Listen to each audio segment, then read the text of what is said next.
One day সিরিজের last ম্যাচে বাংলাদেশ এ দল কি পারবে পাকিস্তান সায়েন্সের সাথে জিততে, নাকি ম্যাচটা হারবে? সো আপনারা হয়তো এই খেলাগুলো দেখেন না, বাট আমার কথাতে বুঝতে পারবেন। এবং খেলাটা কিন্তু শুরু হবে 30 তারিখ, বলতে 11টার সময়।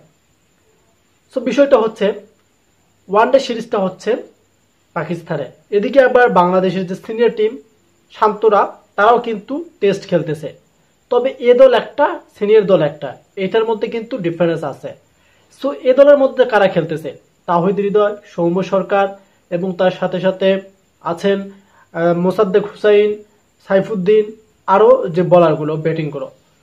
বাট দুইটা ম্যাচের মধ্যে একটা ম্যাচ পাকিস্তান সায়েন্সের টিমটা জিতছে, আর একটা ম্যাচ কিন্তু বৃষ্টির কারণে ডাই হয়ে গেছে, এক কথায় খেলা হয়নি।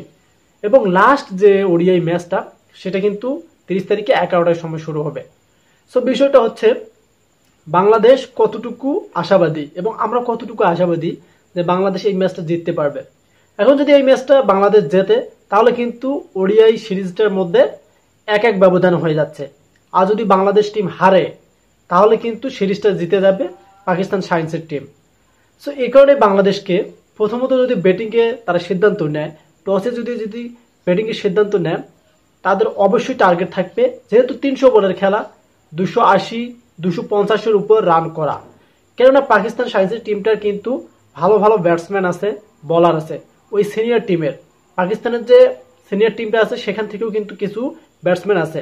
যেমন আমাদের বাংলাদেশের সিনিয়র টিমে তাওহিদ হৃদয় খেলেন, সৌম্য সরকার খেলেন, তারা কিন্তু এখন এই দলে খেলতেছে, যেহেতু টেস্ট ম্যাচ চলতেছে আবার এদিকে সিনিয়র টিমে। সো বিষয়টা আশা করি বুঝতে পারছেন। বাট বাংলাদেশকে ব্যাটিংয়ে যদি তারা না, মানে টসে জিতে যদি ব্যাটিংয়ে নেয়, তাহলে অবশ্যই 250-280 করতে হবে, তাহলে বাংলাদেশ কিন্তু ম্যাচটা জিততে পারে।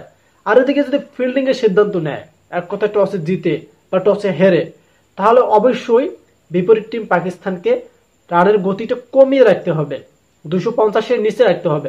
কারণ বাংলাদেশ পরে ব্যাটিংয়ে গেলে তারা উইকেট ধরে রাখতে পারে না, এবং ওপেনিং যদি নামে সেখানে উইকেট ধরে রাখতে পারে না। সিনিয়ররা যেটা করে যাচ্ছে, জুনিয়ররা এভাবে করে যাচ্ছে। সো বিষয়টা আমাদের কাছে এটাই লাগে যে অবশ্যই আমরা চাই, যেহেতু লাস্ট ম্যাচ, এটা যেন বাংলাদেশ এ দল জেতে এবং সিরিজটা যেন 1-1 ব্যবধানে থাকে। আর যদি বাংলাদেশ হারে, তাহলে কিন্তু সিরিজটা পাকিস্তানে জিতে যাবে।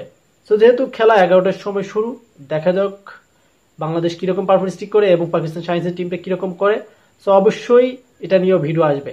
যারা স্পোর্ট ভিডিও, ক্রিকেট ভিডিও পছন্দ করেন, তারা আমাদের সাথেই থাকতে পারেন। এবং চ্যানেল থেকে দেখলে চ্যানেলকে সাবস্ক্রাইব করবেন, যারা ফেসবুক থেকে দিলেন অবশ্যই ভিডিওটি শেয়ার করে দেবেন এবং পেজটিকে ফলো করে রাখবেন।